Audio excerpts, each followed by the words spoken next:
Gabi po sa inyong lahat.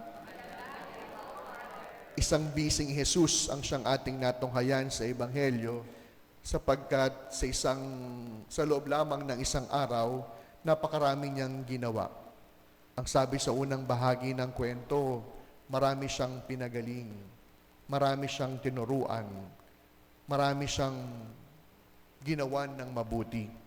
Sa madaling salita, ang buong maghapong nakakapagod, isang maghapon ng himala. Habang nagninilay po ako, natanong ko sa aking sarili, bakit kaya kung kailangan din natin na maraming himala, hindi nagmimilagro ang Panginoon? Sigurado, kagaya po ninyo ng mga tao sa Ebanghelyo, marami rin po tayong karamdamang kinakailangan ng kagalingan. Marami rin tayong nararanasan na kinakailangan ng lunas. Marami rin tayong mga bagay na pinagdaraanan na ibig natin ilapit kay Jesus. Kaya yun po yung isang bagay na nagbigay sa akin ng katanungan. Kapag magbabasa tayo ng dyaryo, makunonood ng TV, makikinig ng radyo, marami po sa ating mga kababayan ang nakakaranas ng maraming pighati at pagdurusa sa mundo. Kaya, nandun yung katanungan, bakit kaya hindi nagmimilagro ang Panginoon? Bakit kaya kung meron man, hindi malimit, hindi palagi, hindi madalas? Sigurado po ako, alam ni Jesus kung gaano po naghihirap ang kanyang bayan. Batid ni Jesus kung gaano po tayo kauhaw, hindi lamang sa milagro, kundi kauhaw sa bawat kagalingan na ating pinagdaraanan. Alam ni Jesus yung bawat pagkagutom na ating nararanasan. Kaya nga hindi ba sa kabila po ng modernong teknolohiya, marami pa rin po yung may sakit po sa atin ngayon. Sa kabila po ng maraming pagkain, marami pa rin po ang nagugutom. Kaya habang pinilayan ko po yung milagro ng pagpapakain ni Jesus, ano ba ang siyang itinuturo sa atin sa milagrong ibig at nais natin? At ang kasagutan sa aking tanong ay natagpuan ko sa huling bahagi ng Ebanghelyo.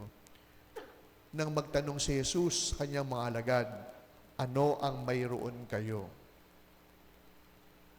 Nang sinabi ng mga alagad na ilang pirasong tinapay lang, gaanong daming isda lamang.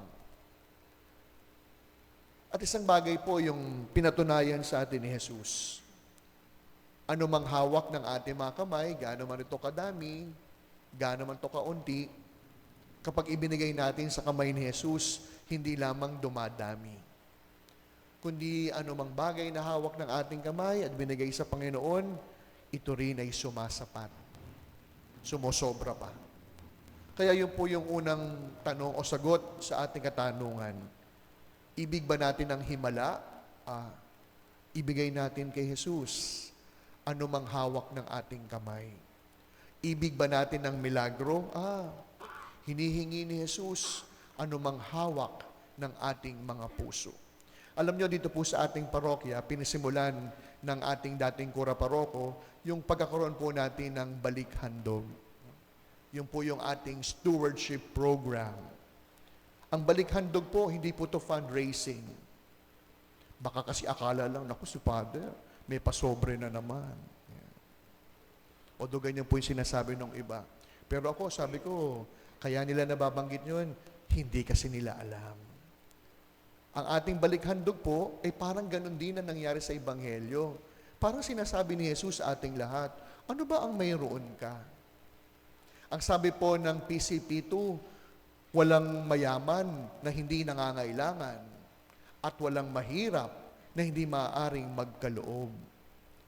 Kaya yun po yung rasyonale ng ating balik-handog.